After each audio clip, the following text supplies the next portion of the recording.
Praise the lord. మన దేవుడు గొప్పవాడు. ఆయన గొప్ప కార్యాలు చేసేవాడు. ఆయన ఏం చేస్తాడు? గొప్ప కార్యాలు చేస్తాడు. ఆయన చేస్తే ఆయన మహిమకు తగ్గట్టుగా క్రియలు ఉంటాయి. ఆయన చేస్తే ఆయన బలానికి తగ్గట్టుగా ఆయన క్రియలు ఉంటాయి. చిన్నపిల్లలు ఉంటారు కదా, వాటర్ తయారా అని అన్నాం అనుకో, ఎంతవరకు తెస్తారు వాటర్? ఒక గ్లాసు, మహా అయితే ఒక బాటిల్. ఏం చేస్తారు? మహా అయితే ఒక బాటిల్. అదే ఒక మంచి బలం కలిగిన యవనస్తుడిని నీళ్ళు తీసుకురాన్నాం ఏం చేస్తాడు? క్యాను మోసుకొచ్చేస్తాడు. నీకు ఒక పని అప్పచెప్తున్నాను, ఈ డ్రమ్ములన్నీ నింపు అన్నామంటే ఏం చేస్తాడు? ఒక గంట టైంలో ఆ డ్రమ్ములన్నీ కూడా నింపేస్తాడు. మరి దేవుని బలాన్ని ఎవరు కొలవగలరు? దేవుని అధికారాన్ని ఎవరు ఆపగలరు? దేవుని దగ్గర ఇది లేదు అనటానికే పరిమితి లేదు. అంటే హి ఈజ్ లిమిట్లెస్ గాడ్. పరిమితికి మించిన గొప్ప సామర్థ్యం కలిగిన వాడిని. ఇప్పుడు ప్రభువా నాకు నీళ్లు కాదు ప్రభు అంటే ఒక గ్లాస్ నీళ్ళు తేడా ఆయన, లేదంటే ఒక బాటిల్ నీళ్ళు తేడా ఆయన, లేదంటే యవనస్తుల్లా ఒక క్యాన్ నీళ్ళు తేడా ఆయన, లేదంటే ఒక 4 డ్రమ్ములు నింపడం కాదైనా.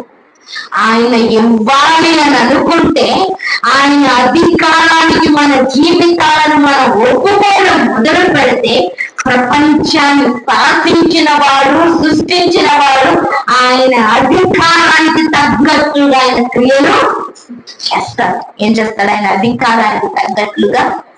కానీ మన ఆలోచనలు ఎలా ఉన్నాయంటే చిన్నగానే ఉన్నాయి. అంతటి పక్కన నాకు ఆ గ్లాస్ నీళ్ళే చాలు ప్రభు, నాకు ఆ గ్లాస్ నీళ్ళే చాలు అంటే వీఆర్ లిమిటింగ్ గాడ్. మనం దేవుడికి పరిమితిని పెడుతున్నాం. యాక్చువల్ గా దేవుడికి పరిమితే లేదు. ప్రభువా నీ చిత్త ప్రకారం నాకు దయచేయి అని ఎప్పుడైతే మనం దేవుడి గొప్పతనాన్ని చూడటం మొదలు పెడతామో ఆయన గొప్ప కార్యాలు చేస్తాడు. లేదు ఇంతే చెయ్యి అంటే నువ్వు అడుగుతున్నావు బట్ అంతే చేస్తాడు. ఏం చేస్తాడు? నువ్వు రూపాయి అడిగితే రూపాయే ఇస్తాడు. ఎందుకంటే నువ్వు అడిగిందంట రూపాయే కాబట్టి. ప్రభువా నీ ఐశ్వర్యం చెప్పున నన్ను ఆశీర్వదించు ప్రభువా, నీ యొక్క అధికారాన్ని బట్టి నన్ను హెచ్చించు ప్రభువా అని అడిగితే అబీమెలెకు రాజంట అబ్రహాం దగ్గరకు వచ్చి సలాం కొట్టాడంట. నన్ను ప్లీజ్ విడిపించవా, వదిలేయవా. ఏమంటున్నాడు? నీ ముందు నిలబడలేదంటే నీతో పోట్లాడే ధైర్యం నాకు లేదు. మిత్రుడు అతను అంటున్న మాట ఏంటి? నీతో గెలిచే ధైర్యం నా దగ్గర లేదయ్యా. నిన్ను గెలిచి నిన్ను అధిగమించే ఆశీర్వాదం నా దగ్గర లేదయ్యా. ఎందుకంటే సృష్టికర్తని పక్షాన ఉన్నాడు. అది నాకు కనిపించింది. ఆదికాండం 26వ అధ్యాయంలో అబీమెలెకు రాజు మళ్ళీ ఇస్సాకు దగ్గరకు వస్తాడు. అక్కడ ఏమంటాడు తెలుసా? నీతో దేవుడు ఉండుట నేను చూశాను. నువ్వు ఏదైతే చేస్తున్నావో అది ఫలిస్తుంది, అది ఎదుగుతుంది, అది సఫలమవుతుంది. దాంట్లో దేవుడి హస్తాన్ని నేను చూశాను అని ఎవరంటున్నారు? దేవుడే ఎరుగని ఒక గర్వం కలిగిన రాజు అంటున్నాడు. ఏమంటున్నాడు? దేవుడే ఎరుగని వ్యక్తి సాక్ష్యం చెప్తున్నాడు. ఎందుకు అంటే అసలు ఎవరి వలన కాని పనులు నీ వల్ల అవుతున్నాయి. ఏమంటున్నా? ఎవరి వలన కాని పనులు, ఎవరు చెయ్యలేని పనులు నువ్వు చేస్తున్నావు. నీ తండ్రి తవ్వించిన బావులు శత్రువులు పూడ్చేస్తే మళ్ళీ నువ్వు తవ్వితే నీళ్ళు వచ్చాయ్యా. మేము ఇదే ప్రాంతంలో ఉన్నాము, మేము ఇక్కడే నివసిస్తున్నాము, ఎక్కడ ఏం జరుగుతుందో మాకు తెలుసు. అట్లాంటిది మేము చేస్తుంటే ఏం అవ్వట్లే. కానీ నీ కోసం ఎండిపోయిన భూమిని దేవుడు జలాలతో నింపుతున్నాడు. రాళ్ళ భూమిని దేవుడు సంపదతో నింపుతున్నాడు. ఎవరు వేసిన విత్తనం కూడా తిరిగి రాలేదు. అందరూ విత్తనాలు చల్లుతున్నారంట, కనీసం చేతికి మళ్ళీ చల్లుకోవడానికి విత్తనాలు కూడా రాలేదు. అట్లాంటిది నీకు 100 విత్తనాలు ఎక్కడ ఎక్కడి నుంచి వచ్చాయ్యా అంటే నీ కోసం పని చేస్తుంది మనుషులు కాదు, నీ కోసం పని చేస్తుంది దేవుడు. దేవుడు ఎరగని రాజు సాక్ష్యం ఇస్తున్నాడు. ఒక రాజు సాక్ష్యం ఇచ్చాడంటే కింద ఉన్న వాళ్ళందరూ ఒప్పుకోవాల్సిందే కదా. అంటే ఏంటి, అక్కడున్న సైనికులు, ఆ రాజు పరివారము, రాజు కుటుంబము, దేశ ప్రజలందరూ ఏమని ఒప్పుకుంటున్నారు? నీ దేవుడు గొప్పవాడని ఒప్పుకుంటున్నారు. నీ దేవుడు నీ కోసమే పని చెయ్యగలడని ఒప్పుకుంటున్నారు. నీ దేవుడు అద్భుత కార్యాలు చెయ్యగలడు. అద్భుత కార్యాలు, ఎలాంటి అద్భుత కార్యాలు అంటే ఏమి వాటిని ఉన్నట్లుగా సృష్టించే దేవుణ్ణి నువ్వు ఆరాధిస్తున్నావు.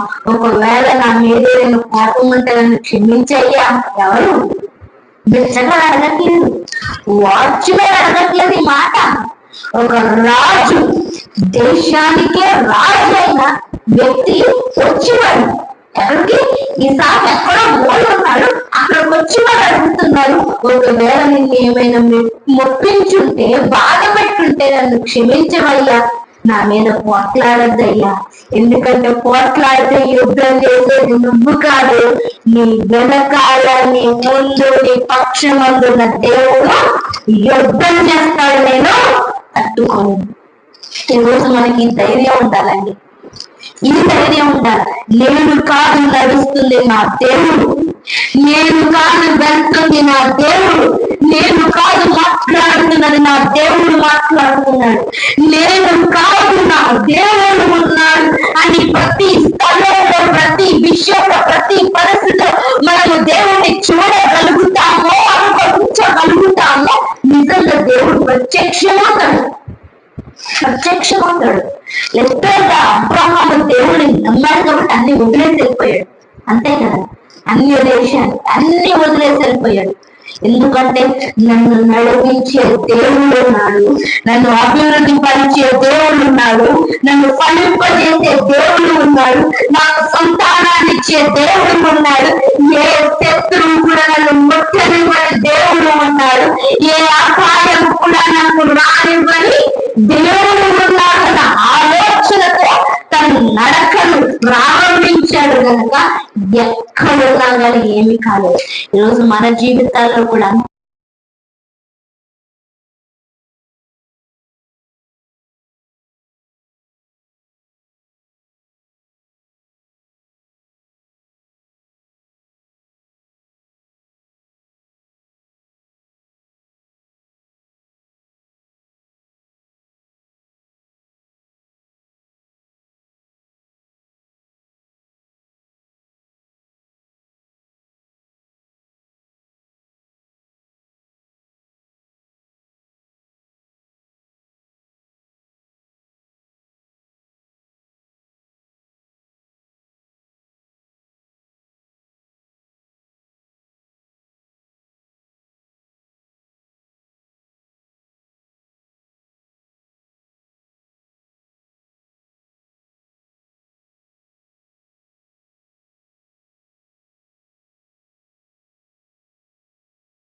ఉంటామో ఆ విశ్వాసం మనము దేవునికి ఇష్టలుగా ఉండేటట్లు చేస్తుంది.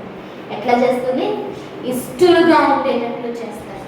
అలా మనం ఇష్టలుగా ఉంటే దేవుడు మన కోసం రాజ్యాలైనా మార్చగలడు, రాజులైనా మార్చగలడు, సింహాసనాలైనా సృష్టించగలడు, సింహాసనాలైనా తీసేయగలడు, రాజుల్ని ఎక్కించగలడు, రాజుల్ని దించగలడు.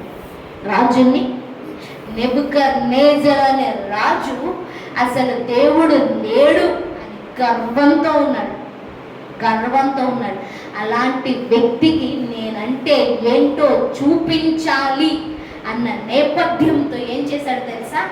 పశువులాగా మార్చేశాడంట. ఎవరిని? రాజు నెబుకద్నెజర్ రాజుని ఏం చేశాడు దేవుడు? పశువులాగా మార్చేశాడు. పశువులాగా గడ్డి తిన్నాడు, పశువులాగా అడవిలో ఉన్నాడు, ఆ ఎండకు ఎండాడు, వానకు తడిశాడు, పశువు రూపం వచ్చేసింది. ఎందుకు? దేవుణ్ణి గుర్తించలేదు. ఈరోజు ఒకటే చెప్తున్నాను, నువ్వు దేవుణ్ణి గుర్తించకపోతే నీకే నష్టం. ఎవరిని గుర్తించకపోతే? దేవుణ్ణి గుర్తించకపోతే మనకే నష్టం. దేవుడికి దగ్గరగా రాకపోతే మనకే నష్టం. మనం ఎంత పైకున్నా కానీ దేవుడు కిందకి దించడానికి ఒక నిమిషం సరిపోదు. అదే దేవుణ్ణి నువ్వు నమ్మినట్లయితే, అదే దేవుడికి సమీపముగా ఉన్నట్లయితే, అదే దేవుడి పైన విశ్వాసాన్ని కలిగినట్లయితే నిన్ను రాత్రికి రాత్రి పైకెక్కించడానికి దేవుడికి పెద్ద కష్టమేమని. రాత్రి అంటే 12 గంటలు అవసరం లేదు, ఒక నిమిషం చాలు దేవుడు నిన్ను పైకి ఎక్కించగలడు. ఒక నిమిషం చాలు. అందుకే కదా హామాను అదేంటి మొర్దెకైని చంపాలని చూస్తున్నాడు, దేవుడేమో ఆ మొర్దెకైని గనపరచాలని చూస్తున్నాడు. హామానేమో మొర్దెకైని చంపడానికి ఉరిని సిద్ధపరిచాడు. ఆ ఉరి మీద ఎట్లాగైతే మొర్దెకైని వేసేద్దామనేసి నిద్ర పట్టకుండా రాజు దగ్గరకు వచ్చి రాజు డోరు ముందు తిరుగుతుంటే రాజు కంటే దేవుడు నిద్ర పట్టనివ్వలేదంట. ఎవరికి? రాజుగారికి దేవుడు నిద్ర పట్టనివ్వలేదంట.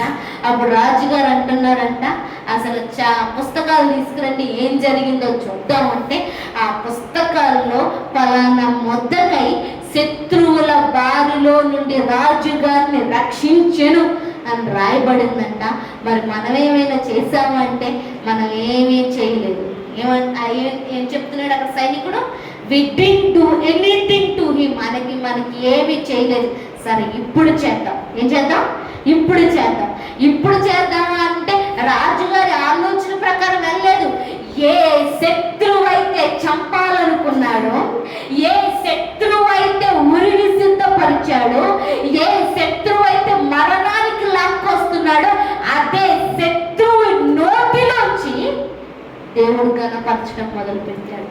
అప్పుడు ఎవరున్నారంటే అక్కడ హామాను ఉన్నాడండి. పిల్లలు హామాని. మంచి సమయానికి వచ్చా హామాను. రాజుగారు ఒక వ్యక్తిని గనపరచాలంటే ఏం చేయాలా చెప్పు అంటే, అయ్యా మీ వస్త్రాలు ధరింపజేయాలి, మీ ఉంగరాన్ని ఇవ్వాలా, మీ గాడిద మీద మీ గుర్రం మీద ఎక్కించాలా, మీకు ఎట్లా అయితే దండం పెడతారో సలాం చేస్తారో అట్లాగా ఆ వ్యక్తికి సలాం చేసి ఏమనుకుంటుందేమో అనుకుంటున్నాడు. శత్రువు ఏమనుకుంటున్నాడు? ఎప్పుడు నేనే హెచ్చిస్తా, నేనే బాగుంటా, నేనే పైగా ఉంటానని శత్రువు అనుకుంటున్నాడు. అయితే దేవుడు ఏమంటున్నాడు? అదే శత్రువు నోటి నుంచి, అదే శత్రువు యొక్క ప్లాన్ని మనకు అద్భుతంగా మారుస్తాడు. ఏం చేస్తున్నాడు? మనకు అద్భుతంగా. అయితే నువ్వు చెప్పినవన్నీ కూడా మొర్దెకైకి చెయ్యి. ఏమంటున్నాడు? నువ్వు చెప్పినవన్నీ కూడా మొర్దెకైకి చెయ్యి. నిజంగా ఎవరైతే దూషిస్తారో, ఎవరైతే హీనంగా చేస్తారో వాళ్ళతోటే దేవుడు కనపరుస్తాడు. అది మన దేవుడి స్పెషాలిటీ. ఎవరైతే తృణీకరిస్తారో, రిజెక్ట్ చేస్తారో, ఎవరైతే ఏంట్రా వీరి జీవితం అంటారో, లేదంటే ఎవరైతే వీడి యొక్క ఉండకూడదురా, నాశనం చెయ్యాలరా, లేదంటే వీడిని ఆపేయాలని అనుకుంటామో వాళ్ళతోటే దేవుడు మనల్ని కనపరుస్తాడు. వాళ్ళ ముందే దేవుడు మనల్ని సిద్ధపరుస్తాడు. వాళ్ళ దేవుడు మనల్ని, అదే హామాను వచ్చి రాదేంటి మొర్దెకైకి రాజ్య వస్త్రాలు ఇస్తున్నాడు. అదే హామాను వచ్చి మొర్దెకైకి రాజుగారి ఉంగరాన్ని ఇస్తున్నాడు. అదే హామాను వచ్చి రాజుగారి వేసుకునే వస్త్రధారణ విలువైన వస్తువులు ఉంటాయి కదా, అవి ఇస్తున్నాడు. అదే హామాను వచ్చి రాజుగారి గుర్రం మీద ఎక్కించాడు. అదే హామాను వచ్చి అదేంటి రాజుగారులను ముందేళ్ళు నీ వెనకాల నేను కుక్కలా వస్తాను అనేసి వెనకాల వెళ్తే ఆ అవమానాన్ని తట్టుకోలేక ఏ ఊరిని సిద్ధపరిచాడో అదే ఊరికి బలైపోయాడు. ఎవరు? ఈరోజు దేవుడు నీతో అదే మాట్లాడుతున్నాడు.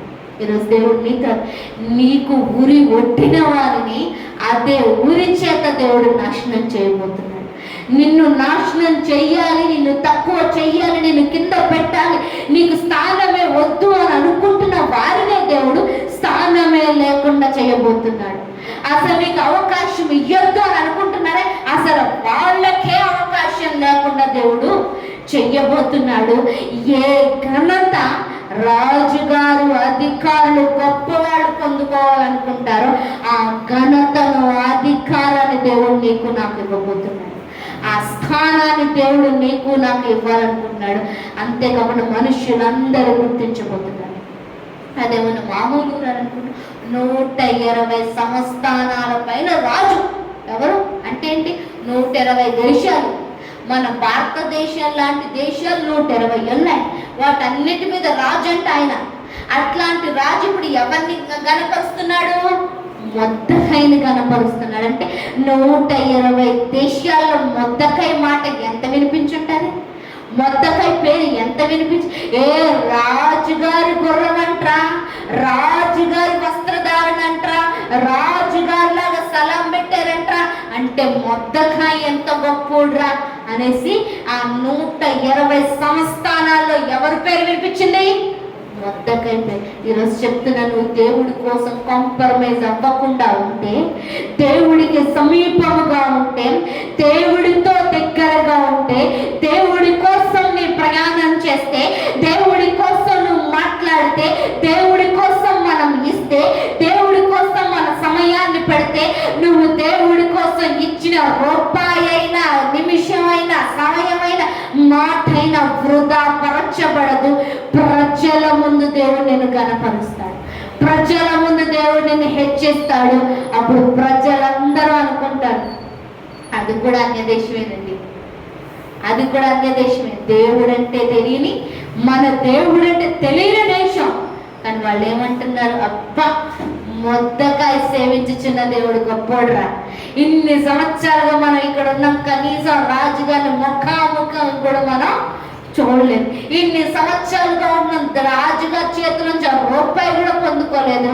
అట్లాంటిది ఎక్కడి నుంచో బానిసగా వచ్చాడ్రా, ఎక్కడి నుంచో తోసివేయబడిన వాడిగా, కట్టబడిన వాడిగా వచ్చాడ్రా.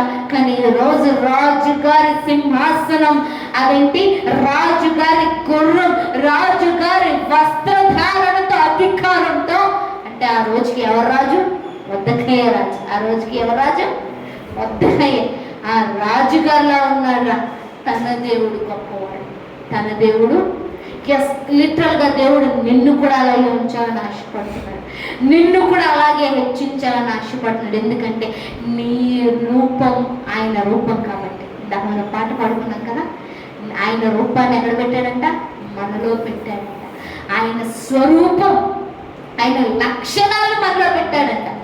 నిజంగా ఆ స్వరూపాన్ని, ఆ లక్షణాన్ని మనం బయటికి తీస్తూ ఉంటే, దేవుడు లాగా ప్రేమించటం, దేవుని లాగా క్షమించటం, దేవుని లాగా మనము కూడా ప్రవర్తిస్తూ ప్రార్థిస్తూ మన ప్రయత్నాలు ఉన్నట్లయితే దేవుడు మనల్ని హెచ్చిస్తూ ఉంటాడు. దేవుడు మనల్ని ఘనపరుస్తూ ఉంటాడు. దేవుడు మనల్ని అందరికీ చూపిస్తూ ఉంటే అప్పుడు ఎవరు కనిపిస్తారు? రోషన్ కనిపించడు. రోషన్ సేవిస్తున్న దేవుడు కనిపిస్తాడు. అప్పుడు అంటారు, రోషన్ సేవిస్తున్న దేవుడు గొప్పవాడురా. మనము అక్కడే పెరిగాం, మనము అక్కడే ఉన్నాం, మనము అలాగే తిరిగాం. కానీ మనకంటే ఒక మెట్టు ఎక్కువగా ఉన్నాడు, లేదంటే మనకంటే బాగా మాట్లాడుతున్నాడు, మనకంటే ఎక్కువ లక్షణాలు కలిగి ఉన్నాడు. ఎందుకంటే తన దేవుడు తనతో పాటు ఉన్నాడు. ఈరోజు మన జీవితాల్లో ఇది కనిపించాలని ఏముండాలా? ఇది కనిపించాలా? దేవుణ్ణి చూపించటానికి మనము పిలవబడిన వారము. ఎవరిని చూపించటానికి? దేవుణ్ణి చూపించటానికి. దేవుడు అంటే మళ్ళీ చెప్తున్నాను, ఆయనకి పరిమితి లేదు, లిమిట్ లేదు, ఇంతే అని లేదు. ఆయన అధికారానికి ఒప్పుకోను అనేవాడే ఇంకా సృష్టింపబడలేదు.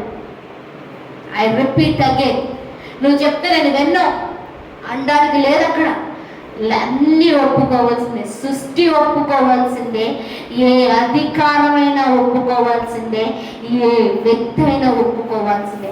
అలాంటి దేవుడు నీలోంచి మాట్లాడితే నిన్ను కూడా ఎవరు కాదనడానికి వీల్లేదు, నిన్ను కూడా ఎవరు అడ్డగించడానికి వీల్లేదు, నీకు కూడా ఎవరు నో చెప్పడానికి వీల్లేదు, నీకు కూడా ఎవరు నో చెప్పడానికి వీల్లేదు. మరి మన జీవితాల్లో కొన్ని ప్రశ్నలు మిగిలిపోతున్నాయి అంటే దానికి అర్థం ఏంటి అంటే ఇంకా కొంతకాలం ఉందని, కానీ లేదు అంటే మనం ఎక్కడో బ్యాక్ స్టెప్ వేసామని. రెండే ఉంటాయి. అయితే వెయిటింగ్ పీరియడ్ అంతే కదా, మొదటగా ఇక్కడ కొంతకాలాన్ని ఆపాడు దేవుడు. అప్పుడే కాదు, ఘనత ఏ టైంలో ఇస్తే బాగుంటుందని ఆ టైంలో అప్పుడు రాజుగారికి నిద్ర పట్టనివ్వకుండా చేశాడు, తగిన సమయంలో హెచ్చించాడు. అలాగే దేవుడు నిన్ను నన్ను హెచ్చించడానికి ఒక సమయం ఉంది. అప్పటి వరకు ఏం చేయాలా? వెయిట్ చేస్తాం అంతేనా? ఇంకేమన్నా ఉంటుందా? మనం కూడా దేవుడిని కనపరచడానికి ఇష్టపడాలా, దేవుడి గుణాన్ని కనపరచడానికి ఇష్టపడాలా, దేవుడిని అది చూపించడానికి ఇష్టపడాలా. అంటే మన మాటలు, మన ప్రవర్తన, మన జీవితం, మన స్వభావం ఇవన్నీ కూడా ఎవరిలా ఉండాలా? దేవుడు. అంతే కదా. ఇప్పుడు నీకు ఒకటి ఇవ్వాలి అంటే దానికి సామర్థ్యత ఉండాలి కదా. ఐఏఎస్ ఆఫీసర్ అవ్వాలి అంటే దానికి తగ్గ చదువు ఉండాలా, మళ్ళీ ఎంట్రన్స్ ఎగ్జామ్ ఉంటుంది, దాంట్లో పాస్ అవ్వాలా. అది కాకుండా ఫిజికల్గా దేహం ఇంత ఉండాలా, మెజర్మెంట్స్, ఆ మెజర్మెంట్స్ ఉండాలా, ఆ హైట్ ఉండాలా, వెయిట్ ఉండాలా. అది కాకుండా అదంతా అయిన తర్వాత మళ్ళీ ట్రైనింగ్ ఉంటుంది. ఆ ట్రైనింగ్ అంతట్లో ఏమవ్వాలా? తర్ఫీదు పొందాలా. మళ్ళీ అందులో పరీక్షలు ఉంటాయి, ఆ పరీక్షలన్నిట్లో కూడా పాస్ అవ్వాలా. అప్పుడు ఫైనల్గా నీకు పోస్టింగ్ ఇస్తారు. ఏమిస్తారు? ఫైనల్గా నీకు పోస్టింగ్ ఇస్తారు. ఈ రోజు చెప్తున్నాను, నువ్వు ట్రైనింగ్లో ఉన్నావు. ఎక్కడున్నావు? You are in the training period.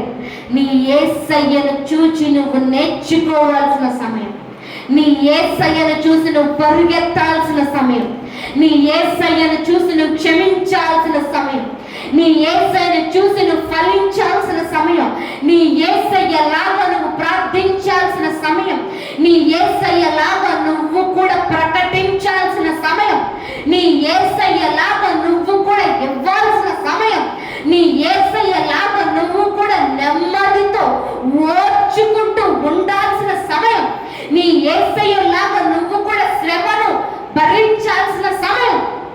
ఈ ట్రైనింగ్ పీరియడ్లో ఇవన్నీ చేస్తుంటే ఒకరోజు పోస్టింగ్ వస్తుంది. ఆ పోస్టింగ్లో నువ్వు కనిపించావు, నీలో నీ దేవుడు కనపడతాడు. ఎవరు కనిపిస్తారు? అప్పుడు ఆ పట్టా పట్టుకొని, ఆ యూనిఫామ్ వేసుకొని పోలీస్ స్టేషన్లో కూర్చున్న, రోడ్డు మీద ఉన్న, ఎక్కడున్న ఆయన ఐఏఎస్ ఆఫీసరే, ఐపీఎస్ ఆఫీసరే, ఎవడైనా మాట వినాల్సిందే, లేదంటే మరో క్షణంలో లోపల. ఈరోజు అదే చెప్తున్నాను, నీ మాట కొంతమంది వినేలా చేస్తాడు దేవుడు. నిన్ను కొంతమందికి అధికారిగా నియమించబోతున్నాడు దేవుడు. నిన్ను కొంతమందికి శాసనాలను ఇచ్చేవాడిగా చేయబోతున్నాడు. ఈరోజు నువ్వు శాసనాన్ని నమ్మితే, నువ్వు ఈ వాక్యానుసారంగా జీవిస్తే, ఈ వాక్యానుసారంగా నువ్వు ముందుకెళ్తే, ఈ వాక్యానుసారంగా నువ్వు బ్రతికితే, దేవుడు ఏం చేస్తాడు? నీ మాటలు కొంతమంది వినేలా చేస్తాడు. నువ్వే దేవుడు అంటే తెలియనట్లుగా, నువ్వే దేవుడు మాట వినకుండా, నువ్వే దేవుడు ఏం చెప్తున్నాడో అర్థం కాకుండా ఉంటే ఇంకా నీ మాట ఎవరు వింటారు? నీ మాట ఎవరు వింటారు? నీ మాట ఎవరు? చెప్తున్నాను, మనం ట్రైనింగ్ పీరియడ్లో ఎక్కడున్నాం? పరిగెత్తాల్సిన పందెపు రంగంలో ఉన్నాము. దానికి నియమాలు ఉంటాయి. ఏముంటాయి? నియమాలు ఉంటాయి. ఆ నియమాలు ఈ గ్రంథంలో రాయబడి ఉన్నాయి. ఈ గ్రంథంలో రాయబడి ఉన్నాయి. నువ్వు రోజు ఉదయం మొదలుకొని రాత్రి పడుకునేంత వరకు ఎలా ఉండాలా, ఎక్కడ ఉండాలా, ఎలా ఉంటే దేవుడికి ఇష్టమవుతావు, ఎలా ఉండకూడదు అన్న ప్రతిదీ కూడా దేవుడు లెక్కిస్తూ ఉంటాడు. జాగ్రత్త. ఏం చేస్తాడు? Everything is counted. Everything is counted. నీ చూపును కూడా దేవుడు కౌంట్ చేస్తాడు తెలుసా? నీ చూపును కూడా దేవుడు, ఎస్, నీ మాటనే కాదు, నీ చూపును కూడా దేవుడు కౌంట్ చేస్తాడు. నీ చూపును కూడా కౌంట్ చేస్తాడు. కొన్ని మంత్స్ బ్యాక్ అనుకుంటా నేను ప్రార్థన చేస్తుంటే ఒకళ్ళు నించొని చాలా సీరియస్గా చూస్తున్నాను. నేను గమనించలేదు. నేను కళ్ళు మూసుకొని ఇంకొకళ్ళు ప్రార్థన చేస్తున్నాను. కాకపోతే వాళ్ళు చూడటం నాకు తెలిసిపోతుంది, నాకు కనబడుతుంది. అయితే సరే, నేను ఇంటికి వచ్చినాక ప్రభువా వాళ్ళు ఇట్లా చూడడం నాకు తెలుస్తుంది, అర్థమవుతుందంటే అప్పుడు దేవుడు అన్న మాట ఏంటంటే, జ్యోతి బాధపడాల్సిన అవసరం లేదు, నేను చూస్తున్నాను. ఏం చేస్తున్నాను?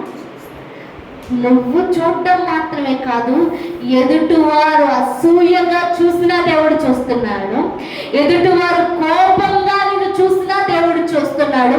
వాటన్నిటికీ ప్రతిఫలాన్ని ఇస్తాను అంటున్నాడు దేవుడు.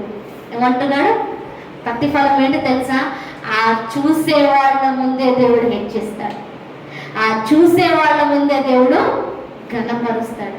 అదే ప్లేస్లో మళ్ళీ నేను మీటింగ్లో ఉన్నప్పుడు, యాక్చువల్గా మీటింగ్ జరుగుతుంది, ఆ మీటింగ్కి నేను వెళ్ళలేదు. నేను వెళ్ళకపోతే మీటింగ్ అయిపోయిన తర్వాత నాకు ఫోన్ వచ్చింది, అమ్మ ఫలానా వాళ్ళు ఎవరో మిమ్మల్ని అడుగుతున్నారమ్మా అనేసి. అంటే సరే నేను రెడీ అయ్యి వస్తున్నానండి అనేసి నేను ఒక పాపట్లో రెడీ అయ్యి అక్కడికి వెళ్ళాను. అయితే అక్కడ అందరూ పాస్టర్సే, అందరూ సేవకులే. అయితే వాళ్ళు కొంతమంది, లిటరల్గా ఒక 90% మందికి నాకు తెలియదు, వాళ్ళు ఎవరో నాకు తెలియదు. ఒకళ్ళు ఇద్దరికి మాత్రమే నాకు తెలుసు. అయితే మిగతా వాళ్ళకి నేను తెలుసు, వాళ్ళు ఎవరో నాకు తెలియదు. అయితే ఆయన వచ్చి ప్రైజ్ లార్డ్ చెప్పారు, మాట్లాడారు. తర్వాత ఒక ఆమె వచ్చి, అమ్మ ఆ మీటింగ్ని ఆర్గనైజ్ చేసిన ఆమె వచ్చి, అమ్మ మా కూతురు వివాహం, ప్రార్థన చేయండి, ఇట్లా ఇట్లా జరగబోతుంది అనేసి అన్ని ప్రార్థన చేయండి అంటే నేను నేను ప్రార్థన చేస్తుంటే అక్కడ ఉన్న వాళ్ళు అందరూ షాక్. మీటింగ్ సిద్ధపరిచిన సేవకురాలు ఈమె, అట్లాంటిది ఈ అమ్మాయి ఎవరో వస్తే ఈ సేవకురాలు ఈ అమ్మాయితో ప్రార్థన చేయించుకుంటుంది అనేసి అక్కడ మీటింగ్కి వచ్చిన వాళ్ళు అందరూ షాక్ అయ్యారు.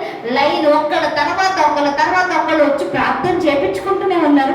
ఆ రోజు చూసారే అలా అక్కడ ఉన్నారు. ఆ రోజు చూసారే వాళ్ళ చూపు అట్లాగే ఉంది. కానీ ఈరోజు ఆ చూపు ఎట్లా అయింది? అమ్మో, మొన్న విశ్వాసులకు ప్రార్థన చేస్తుంటే కోపంగా చూసాను, ఈరోజు సేవకులకే ప్రార్థన చేస్తాను. అంటే ఏంటి? దేవుడి స్థాయిని పెంచాడా లేదా? దేవుడి స్థితిని పెంచాడా లేదా? అలా దేవుడి జవాబునిస్తాడు. అలా దేవుడి జవాబునిస్తాడు. ప్రతి ఒక్కరు నిన్ను చూసే అసూయ చూపుకు లెక్క ఉంది. ప్రతి ఒక్కరు నిన్ను చూసే హీన చూపుకు లెక్క ఉంది. ప్రతి ఒక్కరు నిన్ను చేదరించుకొని ఏమీ లేదు అని పిచ్చగాళ్ళ చూసారే, ఆ చూపుకు లెక్క ఉంది. దానికి దేవుడు ఒక జవాబు ఇవ్వబోతున్నాడు, ప్రతిఫలాన్ని ఇవ్వబోతున్నాడు. ఎప్పుడు? దేవుడితో నమ్మకం. వాళ్ళు చూస్తున్నారు కదా, ఇంకా నేను సేవ ఆపేస్తాను, వాళ్ళు ఎక్కిరిస్తున్నారు కదా అని ఆగిపోయి ఉంటే నాకు ఆ ఘనత వచ్చేది కాదు, నాకు ఆ స్థానం వచ్చేది కాదు, నన్ను పిలిచేవారు కూడా కాదు. ఈరోజు చెప్తున్నాను, మనం పరిగెత్తుతూనే ఉండాలి. ఎన్ని నిందలైనా అవమానాలైనా, రే వీడు క్రైస్తవుడు రా, మాటికి దేవుడి గురించే మాట్లాడతాడు, వీడిని పిలవద్దురా అన్నా పర్వాలేదు, మాట్లాడుతూనే ఉండు. రే వీడు అదేంటి మనం అందరూ అటెందామంటే వీడు వద్దురా అంటాడు, అట్లాంటి వాడితో స్నేహం వద్దురా అనేసి అంటారు. లేదంటే వీడు ఎప్పుడు నీతి మాటలే మాట్లాడతాడా, వీడు ఎప్పుడు మంచి మాటలే మాట్లాడతాడా, వీడు చెడు చెయ్యొద్దు అంటాడా, మోసం చెయ్యొద్దు అంటాడా, లేదంటే తప్పు అట్లా అనొద్దు అంటాడా, ఇట్లాంటి వాడు గురించి ఎప్పుడు వీడు ఇదే మాట్లాడతాడా అని నిన్ను పక్కన పెట్టేస్తే మంచిని గురించి మాట్లాడడం మానేయొద్దు. ఎవరు నిన్ను పక్కన పెట్టేశారని, నీతిని పెట్టారని. ఎవరు పక్కన పెట్టినా పెట్టకపోయినా నిన్ను పక్కన పెట్టేసినా కానీ మన నీతిని కొనసాగిస్తూనే ఉండాలి, మంచిని కొనసాగిస్తూనే ఉండాలి, పరిశుద్ధతను కొనసాగిస్తూనే ఉండాలి, ఆత్మీయతను కొనసాగిస్తూనే ఉండాలి. ఏం చేయాలా? ఆఫీస్కి నా వెడేస్ అందరూ సిస్టర్ అందరితో పాటు కలిసి వెళ్తున్నాం కదా, అందరితో పాటు మాట్లాడకపోతే, అందరిలాగా డైలాగ్స్ వేయకపోతే, అందరిలాగా కమెంట్లు చేయకపోతే, అందరిలాగా మేము కూడా ఆ సినిమాలు, ఆ సీరియల్, ఆ జోక్స్, ఆ రీల్స్ చూడకపోతే మమ్మల్ని ఏదోలా చూస్తారండి. మరి అందరితో ఉంటున్నాం కాబట్టి కలిసిపోవాలండి. అందుకు కాదు దేవుడు నిన్ను సృష్టించింది, కలిసిపోవటానికి కాదు దేవుడు సృష్టించింది, మనము ప్రత్యేకంగా ఉండి వారిని మనలోనికి కలుపుకోవడానికి దేవుడు మనల్ని సృష్టించాడు. అలా ఎప్పుడైతే ప్రత్యేకంగా ఉంటామో ఆ వ్యక్తిని దేవుడు ఒక ఫ్యూ మంత్స్ బ్యాక్, జనవరిలోనే జనవరిలో ఒక కాల్ వచ్చింది. అబ్బాయి డిగ్రీ మాత్రమే చదువుకున్నాడంట, కానీ కంపెనీకి హెచ్చారంట, ఐటీ కంపెనీకి హెచ్చారు. ఎందుకు అంటే ఈ అందరిలాగా నేను మాట్లాడలే, అందరిలాగా నేను తాగడానికి వెళ్ళలే, అందరిలాగా తిరగటానికి వెళ్ళలేదు. నన్ను రిజెక్ట్ చేశారు ఆ 4-5 సంవత్సరాలు. ఆ 4 సంవత్సరాలు వీడు కలవడ్రా, వీడు సినిమాలు చూడరా, వీడు మనతో మందు కొట్టడ్రా, వీడు మనతో సిగరెట్ తాగడ్రా, వీడు మనలాగా అమ్మాయికి అదే సెట్ అయ్యడ్రా, వీడు వేరేలా, వీడిని పక్కన పెడతాడ్రా, వీడు ఇంకో ఏదో జాతికి సంబంధించోడు అని నన్ను కామెంట్ కూడా చేశారు సిస్టర్, కామెంట్ కూడా చేశారు. కానీ బైబిల్ని బట్టి నేను బైబిల్ చెప్తున్న విధంగానే జీవించాను. ఈరోజు బీటెక్లు, ఎంటెక్లు చదివిన వాళ్ళు నా కింద ఉన్నారు. ఆఫ్టర్ ఆల్ డిగ్రీ చదివి నేను కంపెనీకి, ఐటీ కంపెనీకి ఇచ్చాను. ఈరోజు నేను కంపెనీలో లేకపోతే నడవదు. ఆ రోజు ఆ బ్రదర్ సాక్షి చెప్తున్నాను, చాలా షాక్ అయినా. That is the power of God. ఎవరు నేను పక్కకు రానివ్వట్లేదని వారిని బట్టి నీ నీతిని పక్కన పెట్టద్దు, వారిని బట్టి నీ క్రైస్తవత్వాన్ని, మంచితనాన్ని పక్కన పెట్టద్దు, వారిని బట్టి నువ్వు చెడుగా జీవించడానికి అలవాటు. గుంపులో కలిసిపోవద్దు, లిటరల్గా చెప్తున్నా, గుంపులో కలవద్దు. You to be separate. దేవుడు గొప్పవాడు, 10,000లో అతి సుందరుడు, గుర్తించదగిన వాడంటే యేసయ్య. నువ్వు కూడా అట్లాగే ఉండు, నువ్వు కూడా అట్లాగే గుర్తించేవాడిగా ఉండు. అన్నలందరూ పాపం చేస్తున్నారు, అన్నలందరూ అబద్ధం చెప్తున్నారు, అన్నలందరూ తిరగడానికి వెళ్తున్నారు. ఎవరు? యోసేపు అన్నలు. యోసేపు వాళ్ళతో పాటు తిరగడానికి వెళ్ళాలి, వాళ్ళతో పాటు అబద్ధాలు చెప్పలే, వాళ్ళతో పాటు మోసం చేయలే, వాళ్ళతో పాటు అక్కడ ఇక్కడ వేరే వేరే బ్యాక్గ్రౌండ్ మీటింగ్లు ఏం లేవు. అలా ప్రత్యేకంగా ఉండి సత్యంగా ఉన్నాడని తన తండ్రి రంగురంగుల వస్త్రాలు ఇచ్చాడంట. ఎవరికి? యోసేపుకి. అందరూ ఇప్పుడు ఇంట్లో 12 మంది అండి, 12 మంది అంటే 12 మందికి 12 డ్రెస్సులు తెచ్చే కాలం కాదది. అందరికి ఒకే టాన్ తీసుకొని అందరికి ఒకటే కుట్టించి పడాడు. మీకు తెలిసి ఉంటుంది, మీరు పెద్ద పెద్ద కుటుంబాల్లో పుట్టారు కాబట్టి ఒకే రంగు, నలుగురికి అదే షర్టు, నలుగురికి అదే ప్యాంటు, నలుగురికి అదే చీర, అదే రేటు. ఎందుకంటే 12 మందికి 12 రకాలు ఎక్కడి నుంచి తెస్తే అంత సామర్థ్యం లేదు.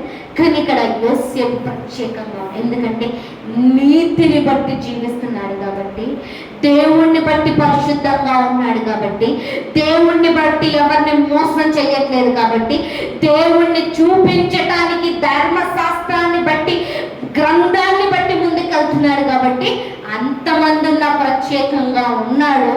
ఆ ప్రత్యేకతే ప్రధానమంత్రి అయ్యేటట్లు చేస్తుంది. యాక్చువల్గా పొజిషన్ లేదంట, ఫరో తర్వాత పొజిషన్ లేదు. అని ఏమంటున్నాడు? నా తర్వాత ఫరో నువ్వే. అన్యుని గురించి చెప్తున్నాడు, నా తర్వాత ఫరోవి నువ్వే. ఈరోజు అట్లా దేవుడు మనల్ని నడిపించడానికి ఇష్టపడుతున్నాడు, అట్లా దేవుడు మనల్ని దీవించడానికి ఇష్టపడుతున్నాడు, అట్లా దేవుడు మనల్ని హెచ్చించడానికి ఇష్టపడుతున్నాడు. మనం అట్లా ఉండాలి అంటే ప్రత్యేకంగా ఉండాలి, అట్లా ఉండాలి అంటే ఈ బైబిల్ని బట్టి జీవించాలి, అట్లా ఉండాలి అంటే దేవుడిని బట్టి మనం ముందుకి వెళ్ళాలి. ప్రార్థన చేస్తాం. దేవానికి వందనాలు, సర్వశక్తిమంతుడానికి స్తోత్రాలు స్తోత్రాలు స్తోత్రాలు. ప్రత్యేకమైన వారిగా మమ్మల్ని ఎన్నుకున్నందుకు వందనాలు, ప్రత్యేకమైన వారిగా మమ్మల్ని పిలుచుకున్నందుకు వందనాలు, ప్రత్యేకంగా మమ్మల్ని ఉంచుతున్నందుకు వందనాలు వందనాలు వందనాలు వందనాలు తండ్రి. అయ్యా, బిచ్చగాళ్ళలాగా మమ్మల్ని పిలుచుకోలేదయ్యా. బిచ్చగాళ్ళ స్థితిలో ఉండటానికి మమ్మల్ని పిలుచుకోలేదు తండ్రి. అధికారులాగా నీలాగా పరిపాలన చెయ్యటానికే మమ్మల్ని ఎన్నుకున్నావు తండ్రి.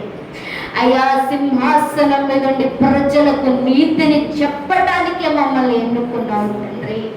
అయ్యా, అందరిని పోషించటానికి, అనేక మంది దాహాన్ని తెచ్చటానికి, అనేకులకు ఇవ్వటానికే మమ్మల్ని పెంచుకున్నావు తండ్రి. ఈరోజు అంటున్నాను, అయ్యా నేను కూడా నీలా ప్రయాణం చేస్తానయ్యా. అయ్యా, నేను కూడా నీతో ప్రయాణం చేస్తాను తండ్రి. అయ్యా, నువ్వు ఒక్కటవుతాము తండ్రి.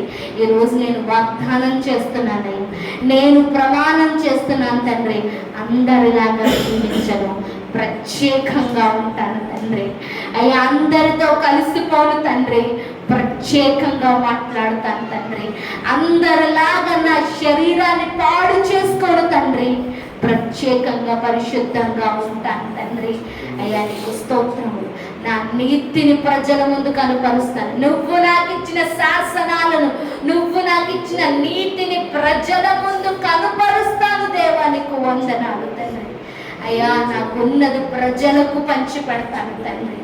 అయ్యా, ఇదిగో తండ్రి, ఏమైపోయినా పర్వాలేదు, నా దేవుణ్ణి చూపిస్తాను అన్న మొద్దకాయలాగా తండ్రి, నా దేవుణ్ణి తప్ప ఏ మనుష్యుణ్ణి నేను మొక్కను అన్న మొద్దకాయలాగా నేను నిష్ఠ కలిగి ఉంటాను తండ్రి. నీకు వందనాలు. నిష్ఠ కలిగి నేను ఉంటాను తండ్రి. అయ్యా, ఏ శ్రమల్లోనున్న వారినైనా ఆదరించటానికి నువ్వు మమ్మల్ని ఆదరిస్తున్నావు తండ్రి. ఏ శ్రమల్లో ఉన్న వారినైనా బయటికి తీసుకురావటానికి తండ్రి నువ్వు మమ్మల్ని బయటికి తీసుకొస్తున్నావు తండ్రి. అలాగున మేము ఉంటాం దేవా. నీకు వందనాలు. గొప్పవాడివి తండ్రి, గొప్పగా మమ్మల్ని పిలుచుకున్నావు. మా జీవితం అలాగుంటుండగా, నీకు విరుద్ధమైనది ఏది మా జీవితాల్లో అయ్యా పని చేయకుండానుగా అలాగే సహాయము చే. అయ్యా, ఇదిగో తండ్రి, ఇస్సాకును ప్రత్యేకంగా నిలబడ్డాం. ఏం చేసినా దీవెనే, ఏం చేసినా దీవెనే, ఏం చేసినా దీవెనే. అది ప్రజలకు దీవెనగా మారిందయ్యా. రాజు వచ్చి అడుగుతున్నాడయ్యా, రాజు వచ్చి అడుగుతున్నాడయ్యా, రాజు వచ్చి బ్రతిలాడుతున్నాడు. ఈ రోజు నుంచి మేము ఏమి చేసినా దీవెనకరంగా ఉండును కాక, మేము ఏమి చేసినా ఫలించును గాక తండ్రి. ఆ చుట్టూ ఉన్న ప్రజలు వచ్చి చెప్పుదురు గాక, వీరు సేవిస్తున్న దేవుడు గొప్ప కార్యాలు చేశాడు, చేస్తున్నాడు. అలాగనే బిడ్డలని రక్తం కింద తీసుకొస్తూ, నజరేయుడైన యేసుక్రీస్తు నామములో దీన్ని అలాగున ఆశీర్వదిస్తూ, నీ కృపాక్షేమముల కిందకి తీసుకొస్తూ ప్రార్థిస్తున్నాను తండ్రి. అలాగే ప్రార్థనలో ఉన్నామండి. మనం రొట్టె ద్రాక్షారసం మనకు అప్పగింపబడిన దాన్ని మనం నమ్మకంగా తీసుకుందాం, శుద్ధి చేసుకుందాం. ప్రభు, ఒకవేళ ఈ వారం అంతా నీకేమైనా ఆయాసకరమైన క్రియలు చేశానా నన్ను క్షమించండి. నీకు విరుద్ధంగా నేను ఆలోచించానా నన్ను క్షమించండి. నీకు వ్యతిరేకంగా నేను ఉన్నానా నన్ను క్షమించండి. నీకు వందనాలు.